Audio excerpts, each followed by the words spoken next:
is Revelation Part 4, Lesson 10. This week we looked at a particular subject. What was that subject? Armageddon. And the gathering of what? The nations. Right. Now, as you know, sometimes as we've done the study throughout Revelation, I kind of always try to caution myself not to go too far, not to say too much, but we're in those lessons where we're trying to tie things up. Yeah. We're trying to figure things out. So we're going to look this week, and we did look this week, we're going to try to gather this information. But we want to start again with our basic idea from Revelation, because that is Revelation Part 4, Lesson 10. This week we looked at a particular subject. What was that subject? Armageddon. And the gathering of what? The nations. Right. Now, as you know, sometimes as we've done the study throughout Revelation, I kind of always try to caution myself not to go too far, not to say too much, but we're in those lessons where we're trying to tie things up. Yeah. We're trying to figure things out. So we're going to look this week, and we did look this week, we're going to try to gather this information.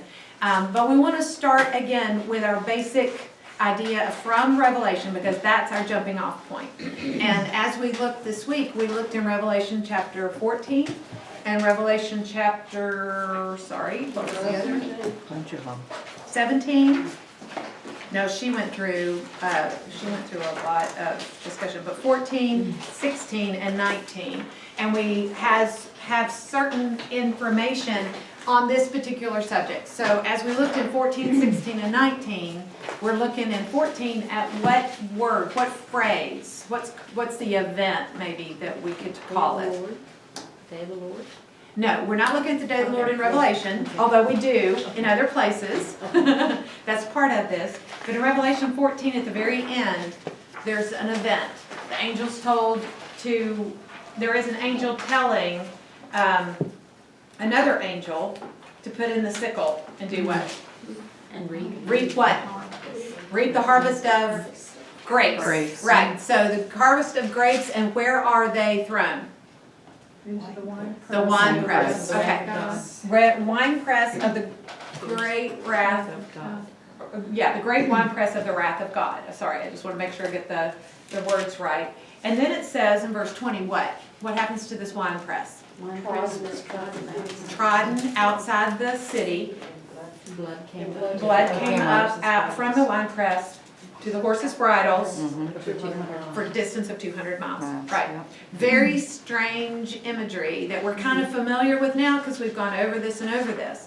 But so we see this in Revelation 14, and remember, Revelation 14 is the angel, angel, angel over and over again. And it's one of those interludes in Revelation where these events are going to happen, but we're being told about them, and then we're going to be told about them later. It's like we're told in advance, almost like an outline, an overview of things that are coming. So when we see this in Revelation, in chapter 14, when it's being said, is not necessarily when it's happening. We're told it's going to happen, okay? But we're told some significant things about this wine press. Now, we're going to put our timeline up here and kind of just give us something to go by. We've got the midpoint here. We've got the midpoint, we know, at the end of this, that's 6, 5, 4, 3, 2, 1, and got to remember coming out of this, 2, 3, 4, 5, 6, 7, and coming out of this one, 1, 2, 3, 4, 5, 6, 7. Okay, so what are these sevens? Thank you, seals, and then what? Trumpets. And then trumpets. Bowls. Yes, and bowls. And this midpoint, as we call it, happens right at the 7th trumpet. And there's a lot of things that go on that are tied to before or after that, right? Okay, so we know, and we got to make sure we remember, who breaks those seals? Jesus breaks the seals. And then at the 7th seal, when it is broken and the scroll unfurls and we get to see the rest of the events happen, we know that coming out of the 7th seal, at that point, 7 angels are given the 7 trumpets, right? So the 7th seal opens up, and now we've got the 7 trumpets. At the seventh trumpet, we have what? 7 angels given 7 bowls. Right, and so then we have the 7 bowls. So again, you can kind of collapse the bowls back into the trumpet, collapse the trumpets back into the seal, and everything comes still by the action of Jesus. All right? Always got to remember that. But they are successive events. We're not saying that the trumpets are just another reiteration of the seals. Can we stop that for just a second? Sorry, because I do need to take this phone call. Sorry for the interruption. We were talking about how the bowls come out of the trumpets come out of the seal. Jesus started it all. And we always have to remember that because it's just very important. But how they're also successive. You've got seals and then trumpets and then bowls. Okay. We also know on our timeline, we're not going to put everything this week because we want to look at some other things. But we know with this midpoint, what are some of the events that happen on this side, and how long is this period of time? 3.5. This is 3.5, and that's 3.5. So total? 7. That 7 years is tied to what? Where do we get that? 70th week, the 7 years of that week in the last week of Daniel. And we find that in Daniel 9. Just so we can keep that in our minds. So we have the 7 years of the covenant that's going to be signed with the prince who is to come, with the many being Jews, the nation of Israel. So that's 7 years all through to the end here. And I can't write that up there because I don't have enough space. But below it we have 3.5 years going back this way.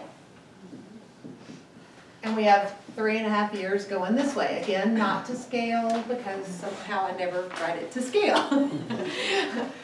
And then we have another period of time over here that we know is that 1,000-year reign. And then we have the new heaven, earth, and Jerusalem. Okay, we have other events, many other events. And we'll talk about some of those as we look at ours this week. But over here in this 3.5 years, what do we know occurs? Like some of the events. We've got the 2 witnesses in this time frame with their ministry, which is a prophetic ministry, right? So we have the 2 witnesses over here. We also know who has to be on the scene during that time. The beast has to be on the scene in that time, during that time. We also know there has to be during that time what? Structure. A temple. Because at this point, we know the beast does what? He goes into the temple, declares himself as God, and he stops what? Sacrificing grain offerings that would be going on. So that happens at this midpoint, okay? On this side of the 7 years, the 3.5 years, what are some of the major events going on over there? The beast is given authority. The beast. The beast has his authority during this time. And during that, what does he do? What was one of his main things that he does? He wars against who? Wars against the saints. Right. So the beast is on, it's not that he's only on this side, but he has his authority during this side. Who does he get his authority from? The dragon. So in the process of him reigning and warring with the saints, the earth is looking, earth dwellers, those who dwell on the earth, those unbelievers, are doing what towards the beast? Worshiping him. And as a result of worshiping him, who are they worshiping? Satan, the dragon. Exactly. And there's something that's erected. So, there's an image of the beast, right? And they're to worship the image and the beast, or through the image, the beast through the image in essence. But they're also to take what? A mark, either on their hand or their forehead, and it is the mark of the beast. Okay, so that's going to be as he has his full authority and he begins that horrible time frame. So there's a lot of other things, but we know these are some of the things we've nailed down and know. Now, as we look at Revelation 14 and we look at this wet treading of the winepress, we're going to try to figure out like when does that happen. And as we jump over to chapter 16, and I didn't have to turn my page, it's right there. As we jump over to chapter 16, in the 6th bowl, what do we find that relates to this? That's when they pour the bowl out on the Euphrates River and it dries up. Okay, so you've got the Euphrates River drying up. That the bowl's poured out, the Euphrates River's dried up. For what purpose? So that the kings from the east can come to make war. Okay, so if we had a horribly drawn map by Peggy over here, you would have, these rivers coming down to, this is the Gulf that we're all very familiar with, where the Gulf War in our time frame has been fought. We have, here is Babylon, somewhere close to that. This would be the Euphrates. And then over here somewhere, you would have the Mediterranean Sea, and you'd have the Sea of Galilee going down to the Dead Sea, and this is essentially Israel, Jerusalem being on that side. Horrible map, I know. And Egypt down here somewhere. So we're just kind of getting oriented. So if this is the Euphrates River and it's dried up, and the kings from the east come down, they gain access. It's an access. Okay, so this is modern day Iraq, and over here is modern day Iran. And if I'm wrong, somebody please correct me, because I kind of think I'm right. Okay, we also had a map we looked at this week. It's definitely better than mine. But you can place this part right there. Okay? And we need to look at that again this week. So, just understanding that's what essentially we're talking about as far as the Euphrates drying up and the kings of the east having a way, having a dry access of coming across. So they're coming from that direction. And remember, directions in the Bible are from where? Jerusalem. That's the point, or Israel in general. But so any direction, if we're talking about east, it's east of Jerusalem or Israel. North of, south of, west of. And sometimes it might be like northwest or whatever coming down. But that's how we understand the directions given. Okay? So we have the Euphrates drying up. And then what else do we have happening in that bowl? Something really strange. Great earthquake. Okay? In the sixth bowl? I'm sorry, I'm looking at the 7th. Yeah, the sixth bowl, I might have said seventh, but I meant sixth. The three unclean spirits? The three unclean spirits, where do they come from, or out of? mouth. Out of the mouths. The dragon, the beast, and the false prophet, okay? This is the first time that we hear of the false prophet. Later in Revelation 19, the beast and the false prophet are thrown into the lake of fire. We'll talk about that in a minute, but that's when we know who the false prophet is. We know in 19 it tells us the false prophet is the one who performed the signs in the presence of the beast. So we have to take our minds back to Revelation 13, where it talks about the two beasts. The first beast is the beast we're referring to. The second beast that had the horns like a lamb and spoke, is that horns like a something and spoke like a lamb, thank you, was the one that performed the signs in the presence of the beast. He's the second beast, separate from. That's the false prophet talked about here. And the only way we know that is we're letting the scripture tell us. We didn't make it up. We didn't assign it. But here he's called the false prophet. So you have what sometimes we call the unholy trinity. You got, remember, Satan always counterfeits what God does. Makes it look kind of like what God's doing and in order to be deceptive. Okay? Not just copying, he's counterfeiting. So you have the dragon, that's Satan. You have the beast, that's his empowered person on earth. And then you have the false prophet, who performs signs in the presence of the beast and causes people to worship the image of the beast. Causes the earth dwellers to make the image of the beast. That's all from Revelation 13. Okay, so that's who we're talking about. But it says these unclean spirits come out of their mouths. Those unclean spirits are kind of like frogs. Not sure why, but they are. But what do they do? What do these unclean spirits do? The kings of the whole world They- gather them together. Right. They go forth and they gather the kings from the whole earth. And where do they gather them? Well, they're gonna take them to Armageddon, right? Right.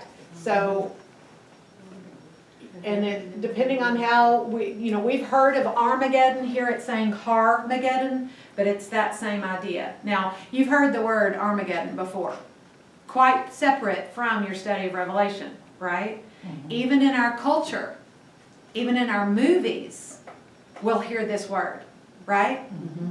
Okay, And sometimes it's just used as like an iconic phrase. If we say Armageddon, people know it's some big bag, whatever, and they have no clue what Revelation talks about. Okay? But Armageddon is a place. Do you understand that? Okay, and that place is near what city? Jerusalem. It's near Jerusalem. All right, so it's a place that near Jerusalem, don't have map, near Jerusalem, where they're gathered. Okay, and it's just talking about the gathering here, but it's gathered for what? The war of the great day of God the Almighty. Right? Okay, so we have this gathering, and we know it's at the sixth bowl that we're talking about. These frogs go forth. Okay, what's coming up after the sixth bowl? The seventh year and the rest of it. Sometimes it's just too literal. Okay, so then as we look, we can also, we didn't look at it this week, but if you look at verse 14 in chapter 17, it talks about these, meaning those 10 kings that are mentioned when we're talking about the harlot, the image, the harlot that we know is Babylon, and things are being described about her and about the beast she rides on, but it's talking about those 10 kings, and it says these will wage war against the Lamb, and the Lamb will overcome them, because he is Lord of lords and King of kings, and those who are with him are the called, chosen, and faithful. It's just a statement in there. We don't want to pass it up, though, because it's all part of this. And then when you turn to chapter 19, we have Babylon has fallen. We have rejoicing over Babylon having fallen. We have the biggest and greatest event of them all, which is what? The heavens opened. Heavens opened and Jesus comes. Jesus on the white horse. Jesus on the white horse. And there's lots of description, his name, how it's written on him. But we want to focus on a couple of verses in here where it says in verse 15, what happens when he comes? What's going on here? Sharp, two-edged sword comes out of his mouth. Sharp sword comes out of his mouth. What's he going to do with it? Strike down Smite the nations. Rule with a rod of iron, and Treads the winepress. treads the winepress of the fierce wrath of God the Almighty. Okay, now I skipped it, but we're going to go back for just a second to verse 13 when it's talking about what he looks like, and it's saying he's clothed with a robe dipped in blood, right? And his name is called the Word of God. So you have to think about Jesus coming on that white horse, and it's amazing. This is the best thing. I mean, apart from his death, burial, and resurrection, which is awesome, this is what we're looking forward to. And not just looking forward in time, but we're anticipating, and this is our hope. This is so great that he's coming. But when he comes, and he's described as coming, his robe looks like it's been dipped in, or not looks like, it is dipped in blood. Now think back to chapter 14. Because it says here, in chapter 19:15 says, he treads the winepress of the wrath of God. Remember, he's on a horse, and it says in 14, the blood comes how high? To the horse's bridle. So if you're a rider on a horse, and a rider on a horse, that horse's head is up. That horse's head is not down equal to its back, right? If you've ever seen a horse riding, that horse's head has to be up. That rider is up. That horse's bridle is going to be about here, depending on how small or tall you are, And so that much of whoever is on the horse is going to be dipped in blood because of this winepress imagery. Because it says he treads the winepress. Okay, so that's what we need to understand. When Jesus comes here, we do our cloud. When Jesus comes here, down here, he's going to have tread the winepress with robe dipped in blood. Who's going to tread the winepress? Jesus. Jesus. Okay, keep that in mind. Jesus is treading the winepress, because there's another reference we saw this week that tells us a little bit more. So that's kind of establishing what we're looking at this week. So as we went through our other cross-referencing this week, we went to Zechariah. Remember, Zechariah is one of the last books of the Old Testament. We looked this week at Zechariah 12 through 14. We've looked at some of these chapters before. I can get to Zechariah. I found Zephaniah. You would think they were the same person, but they're not. He only has a few chapters. Zechariah has a few more. Okay, when you look in the chapters of Zechariah 12 through 14, what did we see this week that pertains to and helps us understand what's going on here? One of the things, what you looked at this week is you looked at nations, you looked at Jerusalem and Judah, Israel, you looked at later the day, in that day, the phrase in that day. So the events that are occurring here, what can we take from them to help us understand what's going on? They gathered to destroy Jesus and the army and to Who gathered? themselves, Who gathered? the kings and. Okay, so we just want to make sure we get our pronouns right? So And in their Zechariah, armies. we see the nations gathering, right? They're gathering, what are they doing? Near, in or around Jerusalem. They're coming against Jerusalem, right? Okay, so now I want us to focus on verse 2 of chapter 14 of Zechariah for just a second, because it says, we've heard about the nations gathering in Revelation chapter 16 in the bowls. We've heard about them gathering, and we were told they were gathered because these demons went out of the mouths of what we call the unholy trinity, and they gathered those nations, right? That's one of the places we saw it. Here in chapter 14 of Zechariah and verse 2, there it says, for I will gather. Now who's the I will? Jesus. It says the Lord, right? In verse 1 it says, behold, his day is coming for the Lord. Remember, Old Testament, look at this, it's all caps. Capital L, capital O, capital R, capital D. Do you know what that means? It means it's God. It means Yahweh. Yahweh. Sometimes we anglicize that and say Jehovah.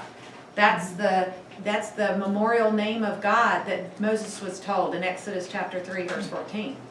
That's Yahweh. Okay, it's important sometimes because when we're looking, especially Old Testament, to understand that, and then when it's talking about something Jesus is going to do, and it's talking about Yahweh, what does that tell you about Jesus? He's God. He's God. It's one of those places that you might want to mark that's showing the divinity of that Jesus is God, because the Old Testament tells us. All right? The Lord will, it says, the day is coming for the Lord when the spoil taken from you will be divided among you. For the Lord will gather all the nations against Jerusalem to battle. Okay, it's important to understand who's doing this. Who's doing this? God is doing this, right? We have a tendency, or I do, I would say we, and I want to make sure you understand, I'm in my own head here, I have a tendency to think these events are happening only by like the bad guys, evil forces. But God is doing this. Remember, who broke the seals? Jesus broke the seals. God's bringing this all about. Okay, I will gather all the nations against Jerusalem for what reason? To battle. And what does it say happens there? City will be captured. Cities captured, houses plundered, women ravished, half of the city exiled, but the rest of the people are not cut off from the city. So half are not cut off from the city if half of them are exiled, right?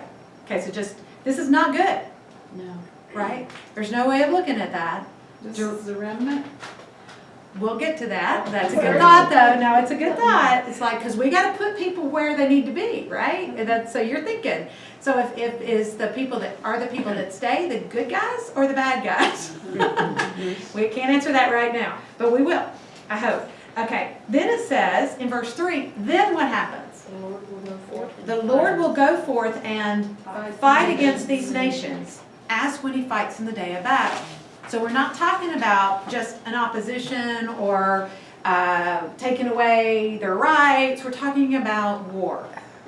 Don't forget that. Okay, now I'm turning my page, and what happens in verse 4? In that day, his feet will stand on the Mount of His Olives. feet will stand on the Mount of Olives, which is in front of Jerusalem to the east, just in case you didn't understand that. Mount of Olives is a huge thing. What happened in the Mount of Olives during Jesus' ministry? Was crucified? That was where he was when he was praying and had the prayer of take this cup from me. Yeah. That's where they came and arrested him. Right. It's just to the east of the city, right? Understanding Jerusalem east is this way on our normal maps, right? Okay, so understand which direction was the temple pointing. East. Right, so with that one way in, the one doorway, it faced that direction. It's facing Mount of Olives. So when there's a new temple, there's going to be another one, it will face that direction. So basically, if you're standing at the temple and looking east with the temple behind you, you're going to see the Mount of Olives. Significant. It's very significant. And Jesus says, which direction does the sun rise? East. From the east, shining on that direction. It all has a significance. Okay, so it says, in that day, his feet, the only his this can be is the Yahweh we talked about in verse 1. Okay, it's very important. And it's the Mount of Olives is in front of Jerusalem, and then we see the Mount of Olives splitting. And it's very specific because if he's standing with his feet and the Mount of Olives splits, it moves to the north and it moves to the south. And so then there's a valley created between that. And it says what happens in that valley. There's an escape, exactly. It says, you will flee by the valley of my mountains. So it makes you think that those that exiled from the city might be these that are fleeing by that valley. Maybe not, but it just kind of, that's the imagery I possibly have. And then it says, just like in another time, and it says, then the Lord, my God, will come and all the holy ones with him. Remember it says, capital L, capital O, capital R, capital D, Yahweh, my God, which would be Elohim, Yahweh, Elohim, will come and all the holy ones with him. Who's coming? We are. We're coming with him. But who's coming? Jesus is coming. Jesus is Yahweh. I just love it when the Word tells us this so clearly. It's a debated issue. That's why I always point it out. It was one of the first issues God brought in my life as a young Christian, is whether or not Jesus is God. And it's critical. But you can know, because I wondered, I was like, I've been told that. Is it in here? Here's one place. Is Christianity the only religion that recognizes that? That Jesus is God? Mhm. Yes. Yes. At least in the sense of believing in it and living off of it, yes. Okay. And then it says what's going to happen in that day. What are some of the things that are going to happen in nature? Be no light. No light. The luminaries, which are the glorious ones, a literal translation of this is the glorious ones will congeal. But it says the luminaries will dwindle.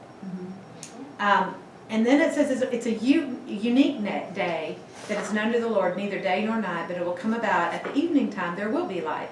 And it will come about in that day that living waters will flow out of Jerusalem to the east and to the west. Remember, the Mount of Olives has split, so it can just flow right through that valley, but also flow right back to what sea? The Mediterranean Sea. Right. And I don't know where this Azel is in verse 5, by the way.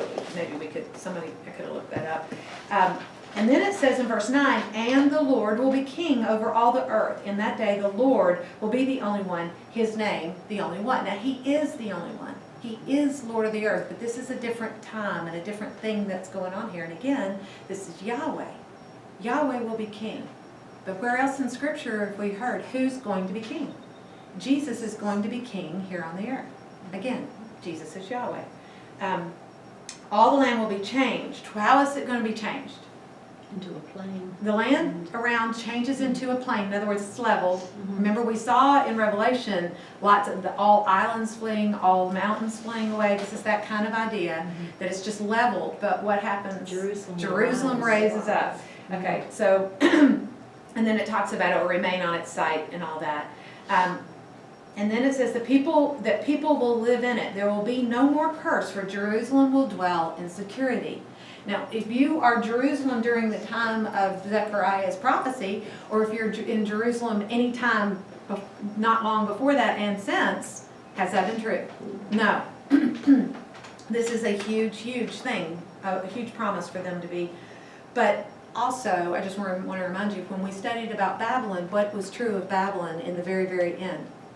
So it's destroyed and no one will live in it. Okay, so we know here that Jerusalem is not Babylon, because where some people might say it is, we know Jerusalem and Babylon are not the same city that we're going to be seeing, you know, the events of the end times in, because Jerusalem will be inhabited, and will be inhabited after these events happen, and they will be secure. There'll be no plague. Well, no, I'm saying there is a plague. What is the plague in verse 12? It eats flesh. Yeah, the people who went against Jerusalem, because remember, we got to get back to these nations that are gathered and what they're doing. Their flesh will rot. Their flesh rots. Their eyes rot in the socket and their tongue rots. Just kind of melts and rots, or I say melts, but it rots away. But there's people that, those are the nations that go against Israel, but there's people that are left in those nations. And again, that's that idea, when America is at war, you and I aren't over there, but we are represented by our army, right? So there's the difference in the people who actually do the fighting and what might happen to them in this battle, because there is going to be a battle, and the people of the nation left that are from that nation that went against Jerusalem, that are left alive. What did they end up doing? It says later in the chapter. Yeah, they are, Go up from year to year to worship. in verse 16, they go year to year to worship. The Where? Feast of Booths. In Jerusalem. Who are they worshiping? The Lord of Lords and King of Kings. And they also go up for the Feast of Booths. Okay, so any people left behind and still alive that aren't part of the people whose flesh rots on their bodies as they stand, they will go up to Jerusalem and celebrate the Feast of Booths and worship the King there, right? But if they don't, what happens? They'll be punished. How are they going to be punished specifically? Plague? No rain, Rain, okay, no rain. right? I saw the plague thing. Yeah. Vision. It's a big one, right? Yeah. And then it says that will be the plague. There'll be no rain, and it specifically mentions even Egypt. If Egypt doesn't, that's going to be the punishment if they don't celebrate the Feast of Booths. Okay? So we understand there's going to be people alive after Jesus returns. There's going to be a battle when Jesus returns, and we see that in chapter 19 also. We see that battle, the great supper of God. The birds eat the flesh of the people that are there. So we're seeing we're seeing what happened in Revelation, but now we're seeing a little bit more about it, more detail, right? But remember, the Lord brought them, gathered those nations against Jerusalem. And when they battle against Jerusalem and the destruction of the city, women ravished, half exiled, half remain, city plundered, houses plundered, city destroyed, that's not good. It's not just an army coming and God swoops down and takes care of it. That's not what happens here. The army comes again, or these armies, these nations gather against Jerusalem. Okay, so as we went into other books, looking at what we could find out, we saw some things in Isaiah, right? So remember in Zechariah, we see a concentration coming at Jerusalem. And we also see Jesus coming to the Mount of Olives, and that's still at Jerusalem. So now we're going to see, and remember, God's Word rarely ever tells everything in one place. That's why we call it a progressive revelation, okay? And I try to think about that this week. Why doesn't God just say, this is everything? I'm going to line it all out for you, and we'll give you all the details in one place. What would we do? Not do it, not read it. We either not read it, or we'd only read that. Yeah. Right? But when he spells it out in other places and it's pertinent to whatever else is being addressed there, we get part of it over here, we get part of it over there. And what does it cause us to have to do? Study it all. See, now, we talked about that in the car on the way over. You did? Why didn't God just give us like cliff notes, and just go, There you go. It'd be just so Right. much easier to comprehend. I agree. Then it's not the whole counsel of God. Right, because there's so much more in Isaiah, but here we were in Zechariah, now we're in Isaiah. He gives it in the voices of different men. Like whatever circumstances they were in at the time, whatever was pertinent to them at that time. And sometimes, one prophet is describing what God tells them to, but they were maybe at that point dealing with a particular nation, and God says, let me tell you what I'm going to do to that nation, right? That's what we saw some of. Okay, so in chapters 34 and 35 of Isaiah, which is what we looked at this week, where does God take us? Besides Jerusalem. What's mentioned here? Edom, right? Edom is related to who? What man? Esau. Esau's, who is he? Who's it? Jacob's brother, twin brother, right? Who's Jacob? Israel. His name was changed to Israel. Okay, now we finally have somebody we can talk about, right? Okay, so we have Jacob, whose name was changed to Israel. Jacob was not the greatest of all guys out there. He had some problems. His name means supplanter, or he is a deceiver. Remember, that was a big part of the package of Jacob, right? I thank God that He actually gives us these people that we can look up to and admire as patriarchs, but also we're not perfect. Right. They're not scrub clean, two-dimensional. None of us can relate to them at all, right? He uses everybody, and He chose Jacob at what point in Jacob's life? Before birth. Human being, before birth, in the womb, battling it out with a twin in the womb, right? And tells the mother, you've got two in there, and one is going to serve the other, etc. So his choosing was prior to his birth, right? It's so important to understand that, because it was before he did one thing, good or bad. Before he ever did anything, he was chosen. Bless you. So that's who Jacob is. Jacob becomes Israel. We have 12 sons from Israel that we call the 12 tribes of Israel. A person is Israel, but we refer to a nation as Israel, right? And we use those terms interchangeably, Israel, sometimes Jacob. But he is one of, and Esau and Jacob were whose sons? Isaac's. And Isaac was whose son? Abraham. So you've got Abraham, Isaac, Jacob, and Esau. From Jacob you have the 12 tribes. Okay, so that's who Esau is. Esau is also the one that did what to his birthright? Sold it for pottage, for a bowl of soup, because he was hungry. He satisfied his stomach. And he also did not receive the blessing, and that's where some of the deception came in. So he lost his birthright, and he lost the blessing from his father. That's Esau. And Esau's other name is Edom. Okay? So Esau goes off, and he starts his own nation. And that's what Edom is. Now, if you look at your little map here, you see Edom right here in relation to these two. We've got the Mediterranean Sea and the two little, you've got the Sea of Galilee up here, and then you've got the Dead Sea at the bottom. I think I'm right about that. Isn't that the way it goes? Okay, and then Edom is kind of below here. Sometimes you will see, like even on a map, you'll see just below that Dead Sea and over to just kind of southeast of it is where you will find maybe what we call Petra. And that's in Edom and all of that.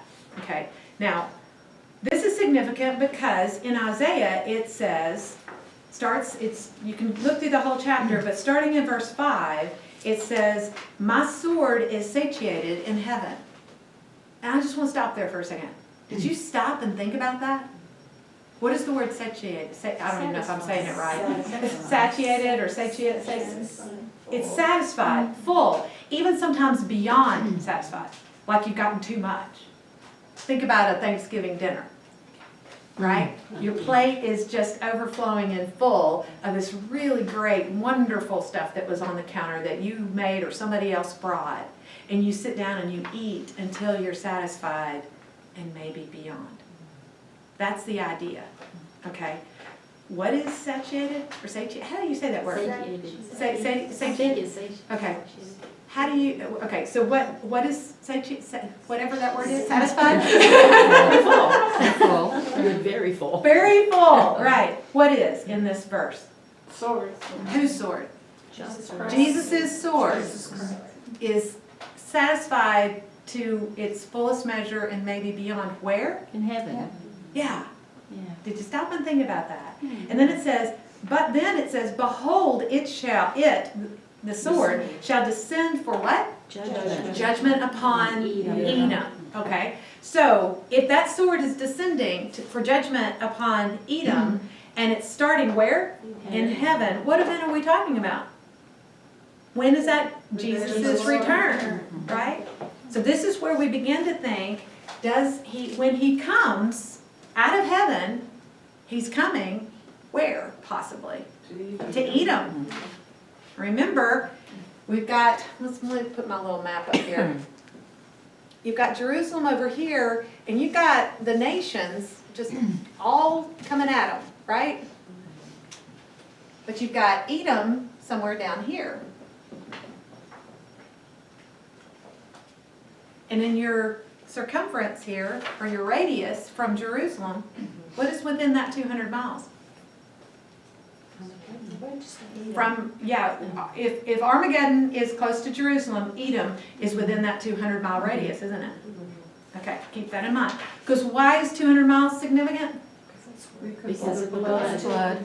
The blood will be that far that we're talking about from Revelation 14, the winepress. Because remember it said, take the harvest of the grapes, but then it starts talking about blood. So we know the grapes are an imagery of people, and their blood is going to come up to the horse's bridle for 200 miles. That's a lot of people. So there must be like a bowl of 200, that's 200, goes 200 miles, because otherwise it would just keep flowing. Right. Yeah, how far, because it doesn't give us a width of it, just gives us a length, right? Right. But it does give us up to the horse's bridle, 200 miles. We just don't know how broad that is. But that's why you got this map, and that's why you got that circle. What could be within 200 miles of Jerusalem? Because it says the winepress is trodden outside the city, okay, for 200 miles. Edom happens to be within that 200 miles. And here in Isaiah, we see that Jesus has a sword. He's coming down. He descends from heaven where the sword is satisfied, full, and it comes down, but it's coming for judgment in Edom. And it says, the sword of the Lord is filled with blood. It is sated with fat, with the blood of lambs and goats, with the fat of the kidneys of rams. For the Lord has a sacrifice in Bozrah. Bozrah is in Edom. And a great slaughter in the land of Edom. Wild oxen shall also fall with them, and young bulls with strong ones, that their land shall be soaked with blood, and their dust become greasy with fat. For the Lord has a day of vengeance, a year of recompense for the cause of Zion. So this is for Zion. And its streams shall be turned into pitch, and its loose earth into brimstone, and its land shall become burning pitch. It shall not be quenched night or day. Its smoke shall go up forever. This is a really dramatic picture, right? From generation to generation it shall be desolate. None shall pass through it forever and ever. And then it goes into the pelicans and the hogs and all of that, thorns and thistles, an abode of ostriches, desert creatures, and all of that through verse 15. And then in verse 35, where it's kind of a chapter 35, sorry. You're right, chapter 35, which is after 34. Then we have kind of a message of hope here, because always within God's judgment chapters, He also gives a glimmer of hope.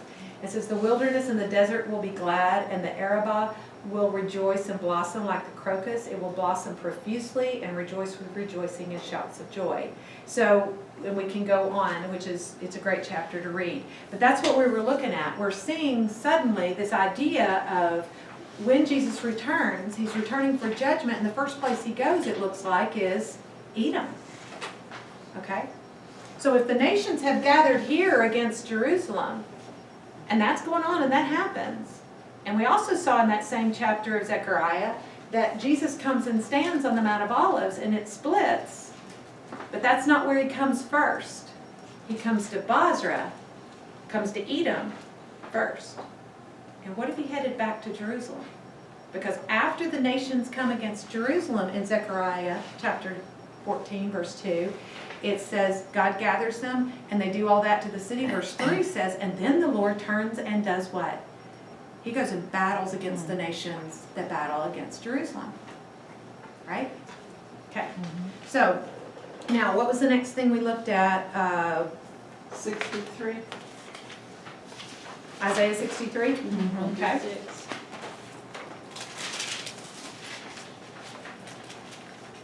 And the question is asked at the beginning. Who says who comes from Edom? Who is this that comes from Edom? What does it say about it? Him? Garments of glowing colors. His garments of glowing colors. Glowing colors can be translated his garments of crimson. It makes you think of blood again. Makes you think of blood again. Exactly. This one who is majestic in his apparel, marching in the greatness of his strength. It is I who speak in righteousness, mighty to save. Okay, so the one that's coming is majestic. Okay, do you see that same kind of idea of Revelation 19? Of him coming in majesty with garments but he's coming in righteousness. Then it says, why is your apparel red? And your garments like what? One who treads the winepress. Okay? And he says, he answers, I have trodden what? The wine. The wine trough alone. That's important to understand. Because remember in Revelation when he comes, the sharp two-edged sword comes out of his mouth, but we're with him. His army is with him. But he doesn't ever talk about us fighting. We're just there. We're there, but it doesn't necessarily there, at least talk about it. And here it says, he treads the winepress alone. And from the peoples there was no man with me. From the peoples on earth, he did not have an army with him. I also trod them in my anger, trampled them in my wrath, and their lifeblood is sprinkled on my garments, and I stained all my raiment. Because remember, we were seeing Jesus on that horse with his robe dipped in blood. That same idea, and he tread the winepress.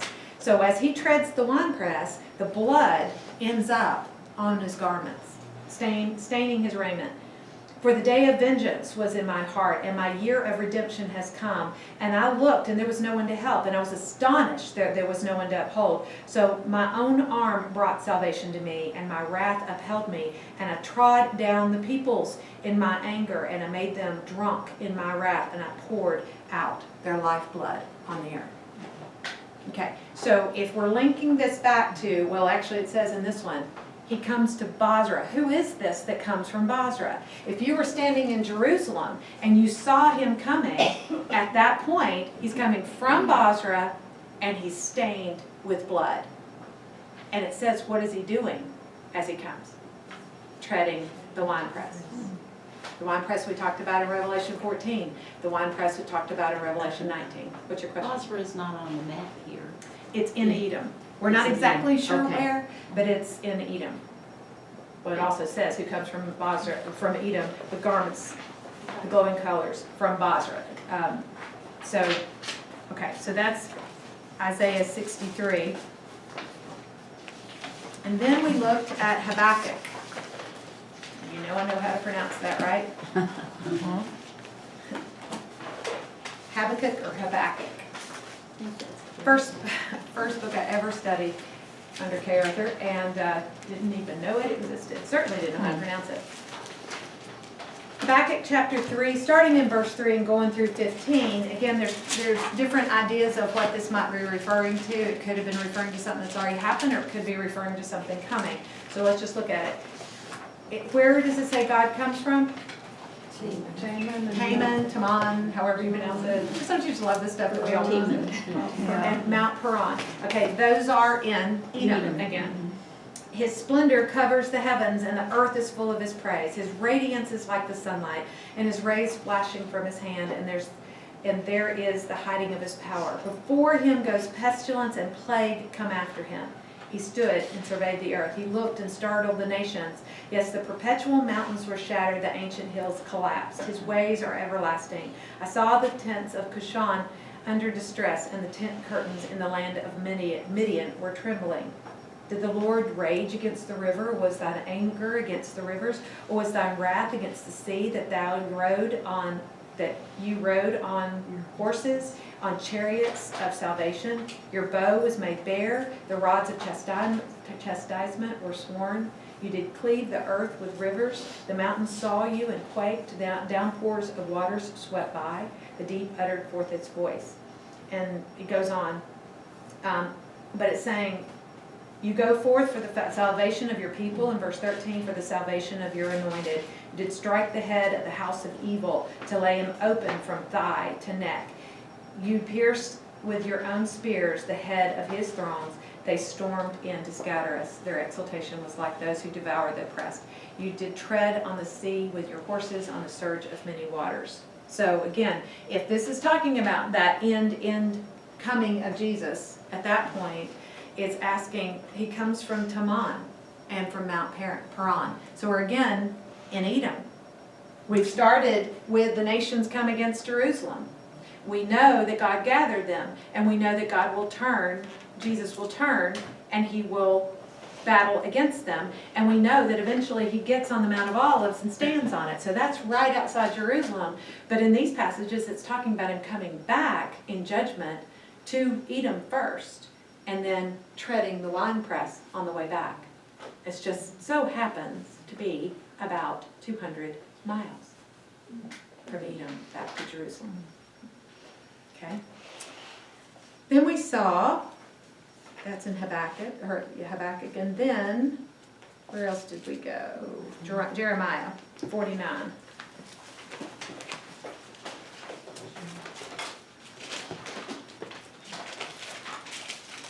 We're trying to see what else that we can find out that happens during this same time that we've seen. We know Jesus returns. We know he returns all the way to the earth, and we know that his holy ones, the called, the chosen, the faithful, are with him. That's us. And we know when he comes, there's going to be a battle. We know that the flesh is eaten by the birds. We know all that from Revelation and what we said before. Now we're starting to see a little bit more about some of the events that happen. What is this winepress? In Jeremiah 49, verses 13 to 22, what did we see? The Lord swore to make Basra a desolation. Okay, so we got Basra again, and Lord swearing that he's going to make it a desolation, a perpetual ruin, an object of horror, reproach, ruin, a curse, right? And then I'm just seeing if there's more. It talks about the arrogance of your heart in verse 16 has deceived you, O you who live in the clefts of the rock, who occupy the heights of the hill, though you make your nest as high as an eagle's. And that is a really good description of Petra. I hate to use this illustration, but if you've seen the movies, the Ark of the Covenant and, not the Ark, Raiders of the Lost Ark. Okay, which is, oh, my mind's not here today. Help me out. There's the third one in the series of those, and okay.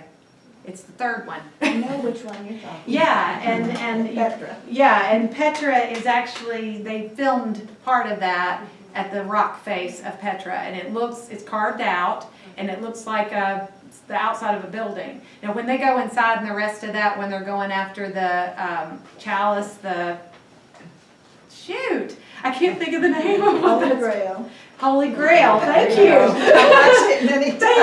Thank you. Sean Connery, isn't it?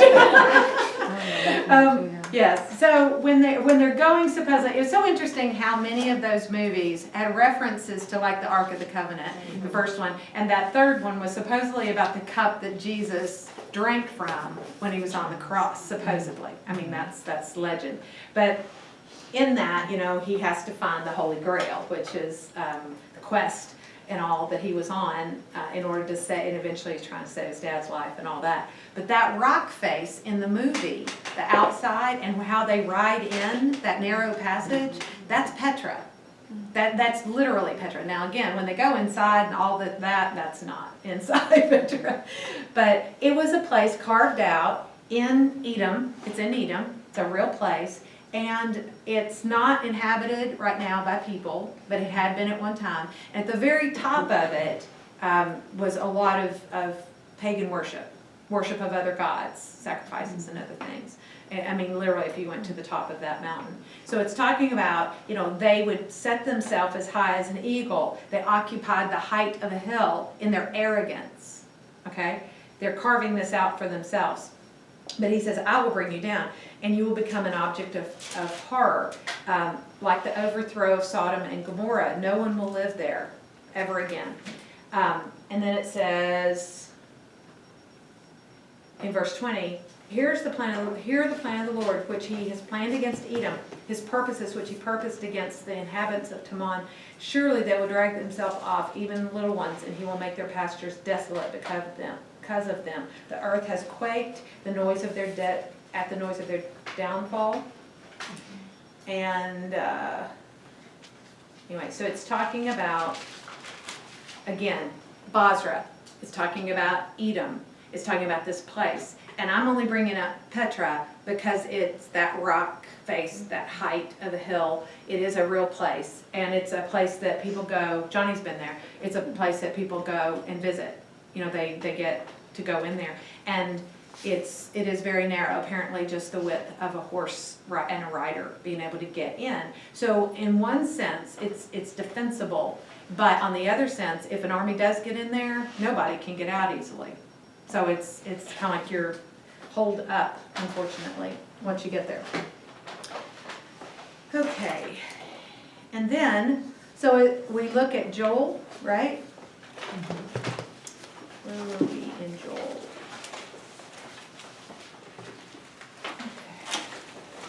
Two. Okay, we're just gathering a lot of information. And then we had a reference to Daniel, but we'll get to that in a minute. Okay, Joel, where's Joel? It said the beast couldn't conquer that area because of how it was set up. Okay, so you're talking about Daniel. In Daniel. In Daniel chapter 11, right? And it said that when we think that king is referring to the beast in the end, and that he's trying, but he cannot harm that area. It's like they're protected against him. He doesn't get to prevail over them. We looked It at, also says this may be the wilderness where God hides those who flee Jerusalem. right, that's one of the ideas is, could this area be where the woman flees into the wilderness for that 3.5 years in this part of time? Because remember, when the dragon is cast out of heaven and comes down to earth in chapter 12 of Revelation, what does he do? He goes and he persecutes the woman. And the woman, being Israel, flees to the wilderness, which could be this area. It's a possibility. And is protected. And so if Daniel 11, talking about that king in the beast in the end, is not able to harm that area, it could be because God is protecting him. Because remember, that's what he does with the woman. He has a place prepared for her, and where she goes, she will be provided for and protected during this 3.5 year period. But we're here. And at this point, you have kind of a big old gathering against Jerusalem of the nations that are going to come, that have been deceived by those demons that come out of the mouths of the unholy Trinity, bringing them there. God gathers them there, and they battle and they destroy the city. But the woman, if it's here, has fled and is protected during that time. When Jesus returns, can you imagine if that army, after they've destroyed the city, And they're under the deception of the dragon and the beast and the false prophet. That's what it tells us in chapter 16 of Revelation. And they've gathered, they've gone after the city. What next might they turn and go after? The woman, right? Because remember, the dragon was enraged and he wanted to go after her. And when we saw in Revelation in chapter 11, you see the end of the 6th trumpet, the beginning of the 7th trumpet. Remember all those things we listed last week? The nations were enraged. And at the same time that the beast enters in his time of power, it's the same time that God has begun to reign on the earth. He's beginning that last push before he returns to fully reign here on earth. He hasn't returned yet. Over here, he hasn't returned yet. But it says, you have taken your power and have begun to reign. Parallel to and at the same time that the dragon is enraged and he empowers the beast, and the beast gets his time of 42 months, right? This is what's going on here. Remember, dragon comes back to the earth in Revelation 12, and he knows he only has a short time. He's going to do what he's going to try. He has, from the beginning of all creation, thought that he could raise his throne up to God's, and he could be God. What's his goal in all this? When he tempted Jesus in the wilderness, what did he try to do? Discredit him. He said, I'll give you all of this. Jesus didn't say you don't have the ability to do that, did he? He didn't say that. He said, I will give you all of this, everything you can see. Took him as high as he could take him, took him to the temple, and it said, I'll give you all of this. All you have to do is bow down to me. Worship Satan. That's been his goal all along. And it looks like he's doing a pretty good job in the end, isn't he? Right? Because all of that last 42 months is about the dragon empowering the beast in the form of a human is his envoy there on earth. Everything is about worshiping the beast, but it's really about worshiping, shouldn't go up, Satan. Worshiping the one, so it's just like a hierarchy, worshiping Satan. The false prophet is turning everybody to the beast to worship so that the dragon is ultimately worshipped. His whole goal is to try to get and be. And then remember, when we see the man of lawlessness in 2 Thessalonians walking into the temple, what does he declare himself as? God. No one else, no other God is to be worshipped but him. And that's the beast saying that, but ultimately empowered by the dragon. That's the whole goal here. That's what's going on here. And so you have that parallel to and going on, and it's really kind of a picture of even all of time. You've always got God's in control.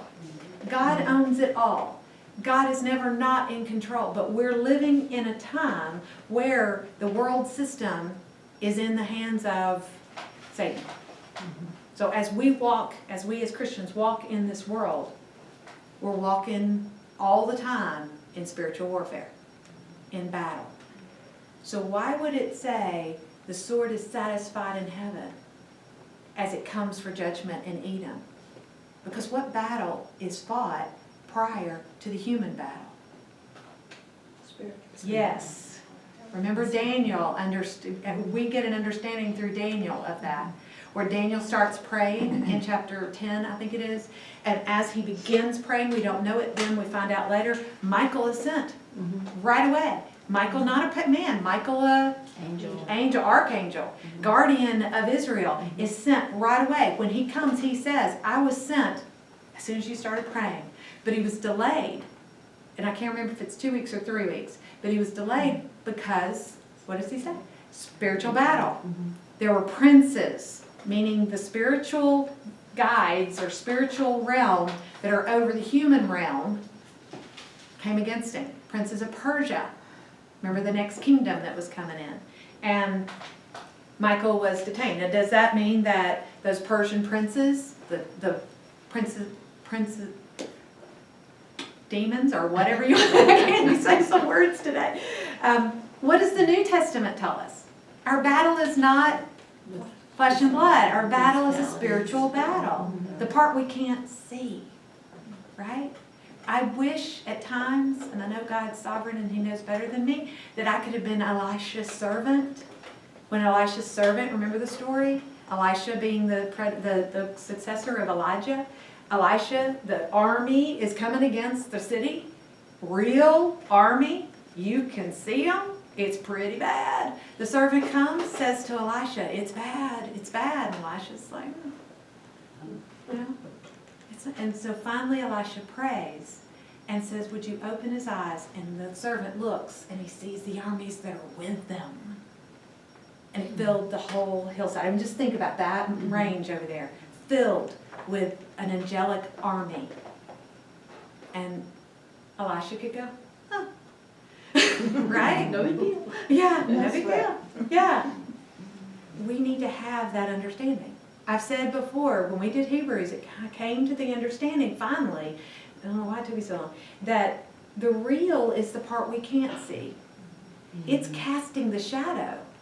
It's the one that has the substance. What we see here is just a shadow of all that. It's not as real, although it's real to us. It's what we understand in the same sense.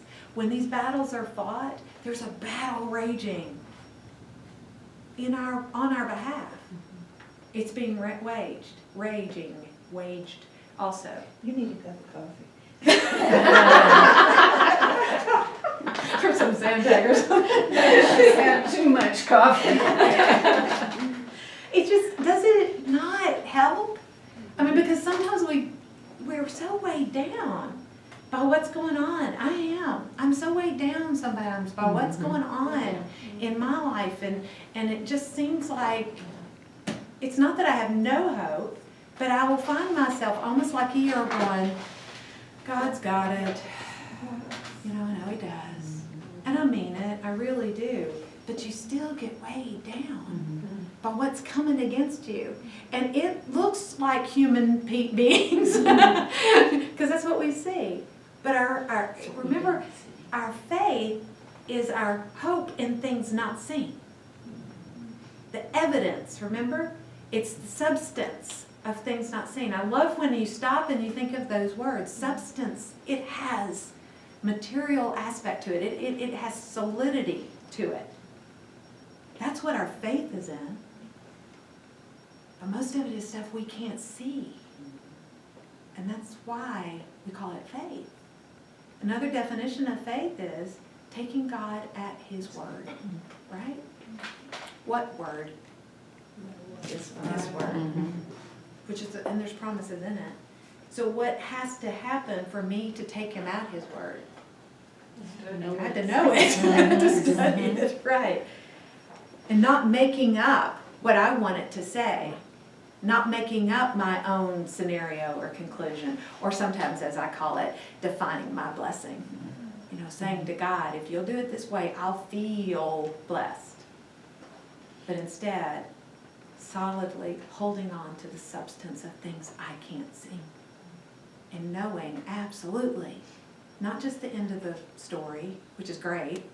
Remember through Revelation, it says over and over and over and over, this is the perseverance of the saints. This is what holds our faith strong, is another way of putting that.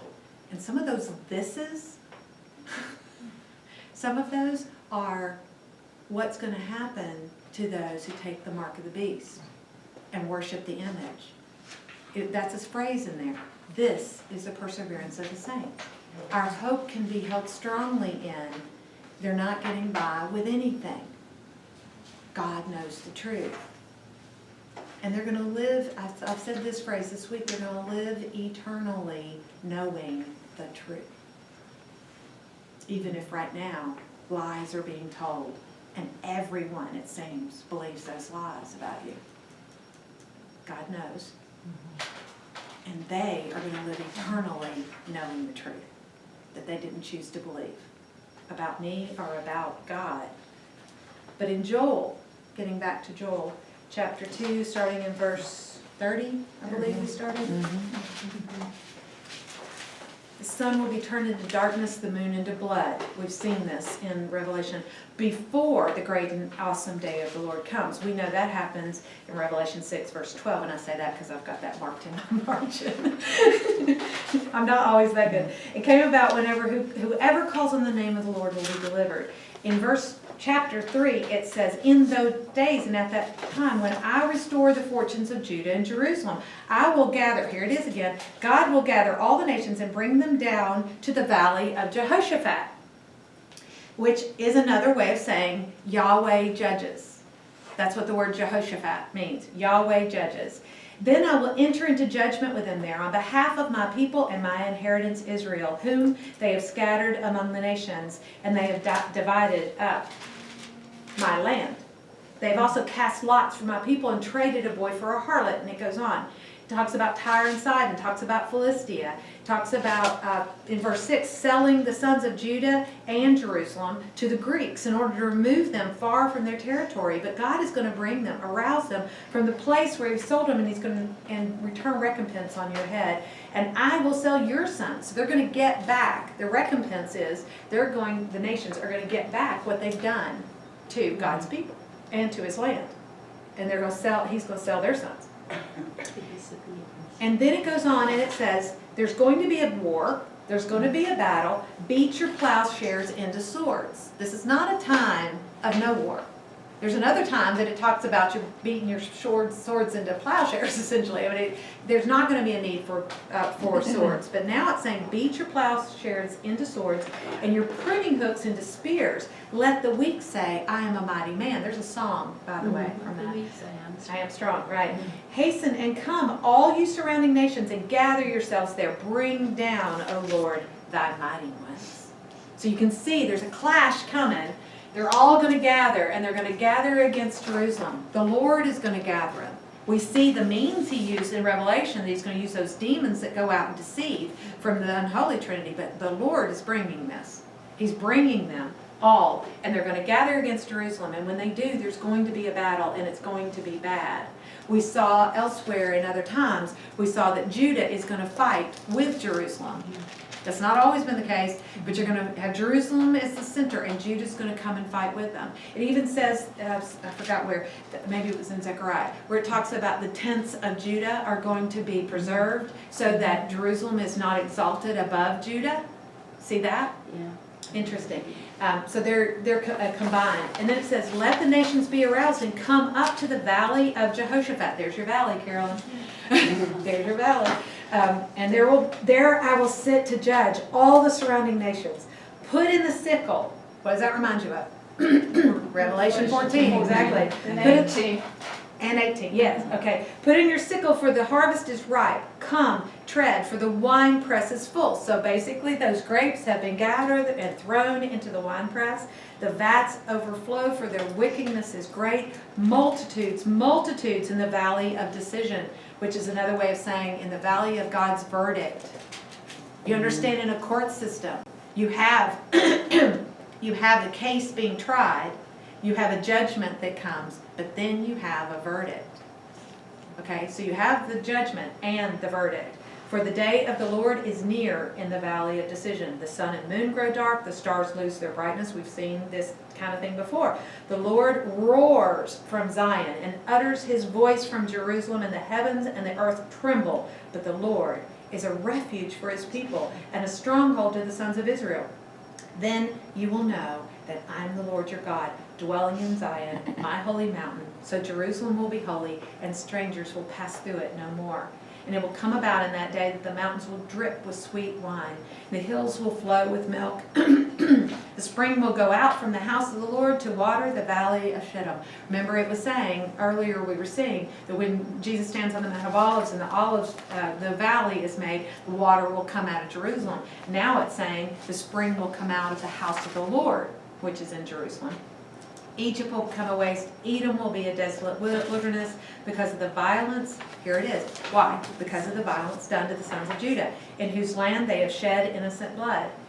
Judah will be inhabited forever, and Jerusalem for all generations, and I will avenge their blood, which I have not avenged, for the Lord dwells in Zion. See what's happening? nations gather. They're going to go against Jerusalem. Jesus descends. I believe it's to Edom, Basra. He descends. He starts fighting this battle all the way back. Why would they even be in this valley? Because they're coming, probably coming to, let's say, maybe that's where the woman has fled to the wilderness. They're coming after the woman. And Jesus said, she's mine. And he comes and he judges, starts there, judges all the way back by treading the winepress for 200 miles in the valley. That's how it's held, of decision. The valley of Jehoshaphat, where the judgment happens, the judgment of the nations. Remember going back a few lessons where we have Matthew chapter 24, then we have Matthew 25, the sheep and goat judgment, right? The nations are gathered, sheep and goats are divided, the goats are the bad ones, the goats are thrown into eternal damnation, eternal curse. But there is a bloody, bloody, bloody battle that happens. First, they come against Jerusalem, and God allows that. His woman has fled to the wilderness, let's say. I believe it is possibly down here. And Jesus comes back in protection, and he treads the winepress all the way back. And she's Israel. Yes, yes. The believers of Israel. Because remember, when it talked about the woman, it said he goes after the woman, and it talks about the ones who believe in the testimony of Jesus. And her offspring. Now, all Jews are not necessarily there. They can be spread throughout the world. Some are in Jerusalem. And remember, half the city is exiled, half the city is not. I still don't know exactly if that's good or bad. If exiling is good or exiling is not good. But it does say some flee through the valley that's created when Jesus stands on the Mount of Olives. So maybe they're the ones that are left in the city. They get to flee. I don't know.